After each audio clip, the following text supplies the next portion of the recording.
सबसे पहले तो आज मैं थोड़ा सा असहज हूँ और मुझे इसलिए असहजता महसूस हो रही है कि कोविड के समय सब दुख में हैं, संकट में हैं, अपने परिवार के लिए चिंतित हैं और मुझे बड़े असहज वातावरण में ये प्रेस वार्ता करना पड़ रहा है। और मेरी भी चिंता कोविड की उतनी ही है जितना देश के सभी लोगों को है। तो मैं क्षमा मांगना चाहूँगा कि कोविड की अवधि में इस प्रकार का प्रेस कॉन्फ्रेंस करने का मैंने पहल किया है। अब मेरे बारे में बहुत कुछ कहा गया, किसी एक सज्जन के बारे में जो राजनीति में हैं और उनकी पृष्ठभूमि क्या है। मैं अपराधी अगर किसी मंदिर में बैठ जाए तो संत नहीं हो जाता, और यहाँ मैं उसी विषय को दोहराना चाहूँगा और मैं आपको शुरू करूँगा।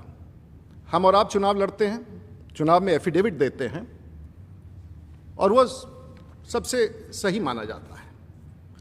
तो मैं ये एफिडेविट के बारे में बताना चाहूँगा कि हमारे मित्र का एक एफिडेविट था और ये एफिडेविट की प्रति है और उनके पृष्ठ हैं।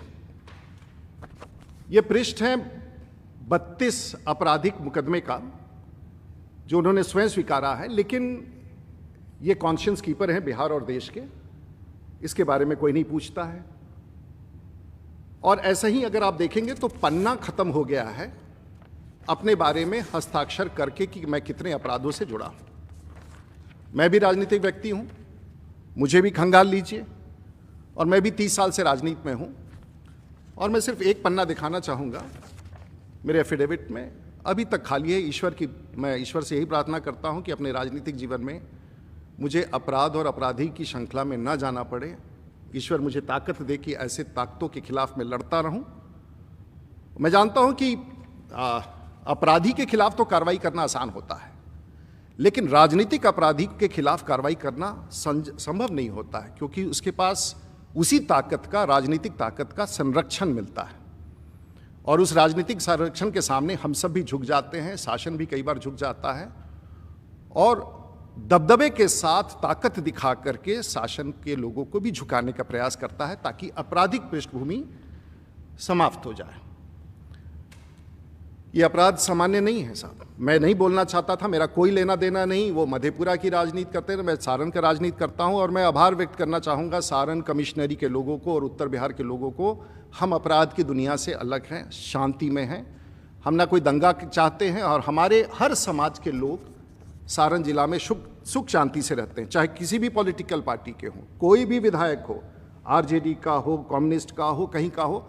हम सब चुनाव तक लड़ते हैं और चुनाव के बाद जाकर के हम सब लोग साथ मिलकर विकास का काम करते हैं। और आज तक मेरे पॉलिटिकल लाइफ में मुझे, आप सबको पता है कि मैं सारण का सांसद रहा हूँ, छपरा का सांसद रहा हूँ।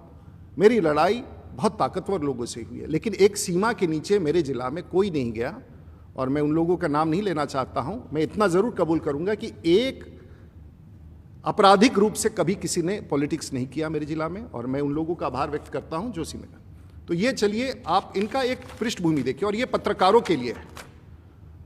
जब आप ऐसे व्यक्तियों का 70 धाराएं हैं 31 केसेस में, और ये डकैती का है, राइटिंग का है, आर्म्स का है, थेफ्ट का है, कॉन्स्पिरेसी का है, क्रिमिनल इंटिमिडेशन का है, एब्डक्शन का है, ब्राइबरी का है, पब्लिक ऑर्डर। शायद सीआरपीसी और आईपीसी का कोई धारा बचा नहीं है जो हमारे मित्र के नाम पर नहीं है, लेकिन सब लोग भूल गए हैं। और पिछले 30 साल में ये सभी कई केसेस चार्जशीट हो चुके हैं, कई के कॉग्निजेंस हो चुके हैं, कई पर अब भगवान जाने कैसे कोई। और मैंने खंगाल डाला पूरी दुनिया के राजनेताओं के इतिहास को, पूरी दुनिया में। और मैं न Guinness book of world record में, न Limca book of world record में, कोई भी दुनिया का ऐसा पॉलिटिशियन नहीं होगा जिसकी ये आपराधिक भूमि हो, आपराधिक बैकग्राउंड। मुझे बहुत खराब लगता है, उनके ही परिवार हैं, बच्चे हैं मुझे, लेकिन मैंने उनको बुलाया नहीं था अपने यहाँ। मैंने उनको नहीं कहा था कि मेरे यहाँ आकर के कीजिए। मैंने कोई गलती नहीं की थी उस विषय पर भी। और मैं एपोलॉजेटिक नहीं हूं, मैं दावे के साथ कह रहा हूं कि मैंने तो इतना आपराधिक मामला, कोई भी धारा नहीं बचा है अगर ध्यान से देखेंगे, और वो सब छिपा हुआ है, कोई जानता नहीं है। केसों का धारा अगर आप ध्यान से पढ़ेंगे, कोई धारा ऐसा नहीं बचा है। नया सीआरपीसी और नया आईपीसी लिखना पड़ेगा किसी व्यक्ति के पृष्ठभूमि को बताने के लिए कि आखिर ये व्यक्ति है कौन और क्यों छिपा हुआ है इस प्रकार से, और क्यों छिपा रखा है लोगों ने, और क्यों इसकी चर्चा नहीं करते हैं। मैं अगर अपराध करूं तो रात्र भर हम लोग सो नहीं पाते हैं, और इस प्रकार का, और इसमें कितने लोगों का दमन हुआ, मैं ये नहीं जाऊंगा, इसको मैं भी छोड़ देता हूं, क्योंकि इसके बाद के अगर तथ्य मैं आपके पास लाऊं तो आप दंग हो जाएंगे। आगे का इंतजार कीजिए, हम सब लेके आएंगे, क्योंकि मैं जानता हूं कि किसी राजनीतिक अपराधी से लड़ना कितना कठिन होता है।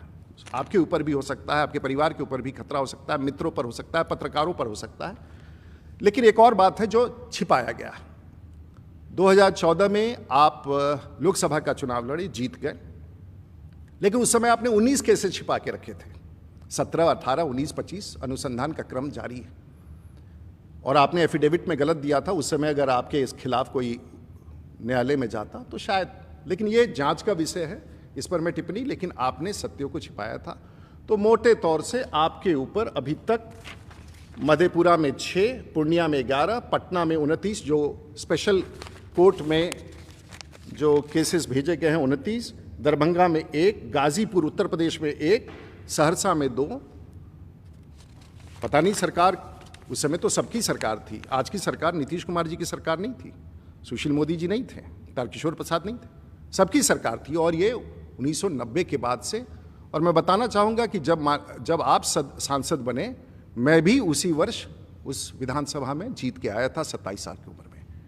मैंने कभी आपसे किसी प्रकार का व्यवहार नहीं किया। आप राजनीति कर रहे थे, करे, सरकार का काम है देखना, लेकिन आपने आके एक ऐसा आरोप लगाया जो मेरे मन को झंझोड़ दिया। मेरे मन को नहीं झंझोड़ा, मेरे पूरे पॉलिटिकल फ्रेटर्निटी में एक आपने ऐसा शब्द डाल दिया जो शायद मैं कतई स्वीकार नहीं कर सकता था। मजबूरी में ये मैं प्रेस कॉन्फ्रेंस कर रहा हूं कि तथ्य, और ये भारतीय जनता पार्टी का नहीं है, राजीव प्रताप रूडी का, और ताकि ये रिकॉर्ड पर रहे, कभी भी इस लिंक को उठा के कोई देख सकता है।